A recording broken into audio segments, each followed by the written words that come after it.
This clip is brought to you by SaveWithConrad.com.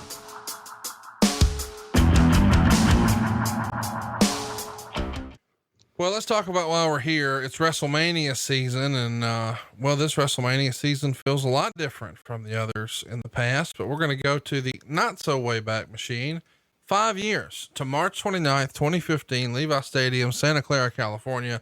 It's WrestleMania 31. Man, this doesn't feel like 5 years ago, does it? Does it feel like more or less to you? Feels like more to me. Yeah, it feels like an eternity ago, doesn't it? It does. Everything was different, and we'll talk about it here, but we should mention the company announced 76,976 fans as the attendance. Meltzer would say the basic made-up number predicted to be announced, since that is more than the Super Bowl is likely to put in that stadium in January.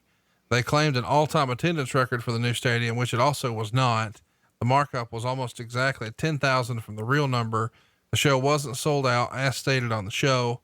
The number in the building was right at 67,000, according to those in stadium management that had the actual number. They had added 5,000 seats in the last few weeks, so it was set up for 70,000, and the paid number should be available in a few weeks.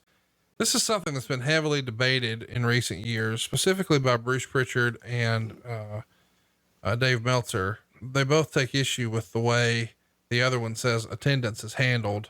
Do you have any idea how the company counted attendance, or did anybody in the back, as far as you know, give a shit? No, because it doesn't matter. Right. If there's a shit pot of people there and it's full and they're all raising hell, who cares what the actual number is? There's a bunch of them, and there always is.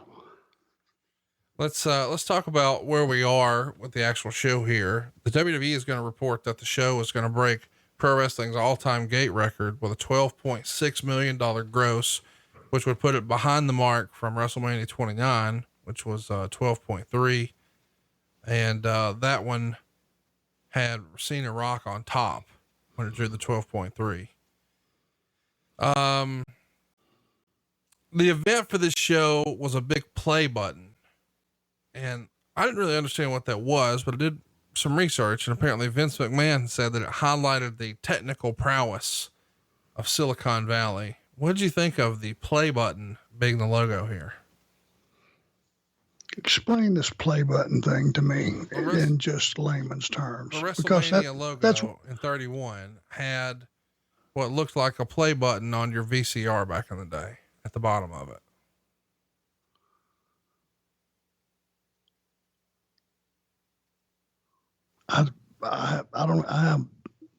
We need to take this out because I don't even know what the fuck that is.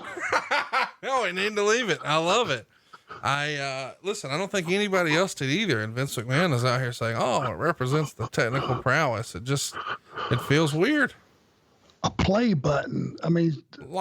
Press play, press pause, press stop, play. It's a triangle pointing to the right, but it's the fucking WrestleMania logo. It doesn't make any sense. Well, I was in the back putting a match together. I'm so far removed from the friggin' play button that it don't mean shit to me. There you go. I ain't mad at it. That's my best answer I can give you. First WrestleMania to be held in San Francisco, the sixth to be held in the state of California, also the sixth to be in an open air venue. We've talked a little bit about this before, but did you prefer an open air venue?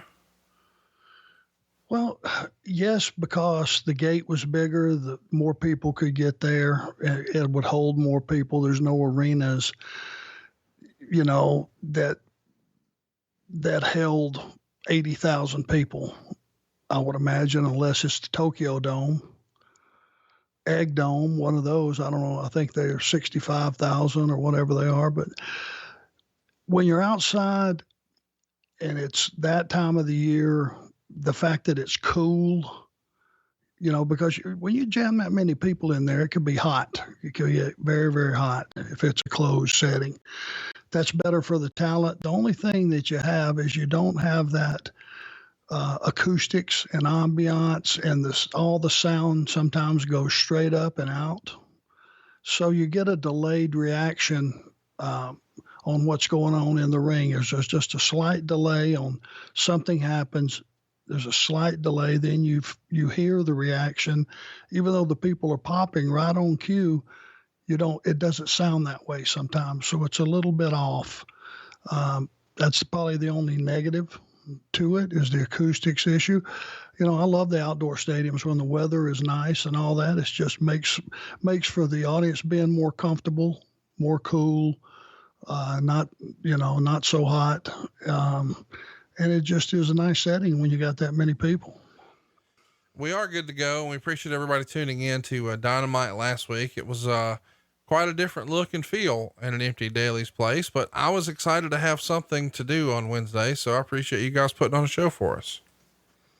Yeah, it is a little difficult. Let me tell you, just on behalf of the talent, I'm sure all those bumps really hurt when there's no crowd there to help your adrenaline along, but it's just part of the ongoing responsibility that we at AEW take, and getting that show on the air and entertaining you and giving you something to do while you're home.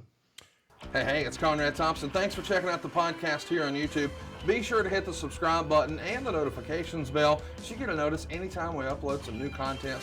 And go save yourself some money right now. If you're in a 30-year loan or you have credit card debt, it's not a matter of if I can save you money. It's a matter of how much. Find out right now for free at SaveWithConrad.com.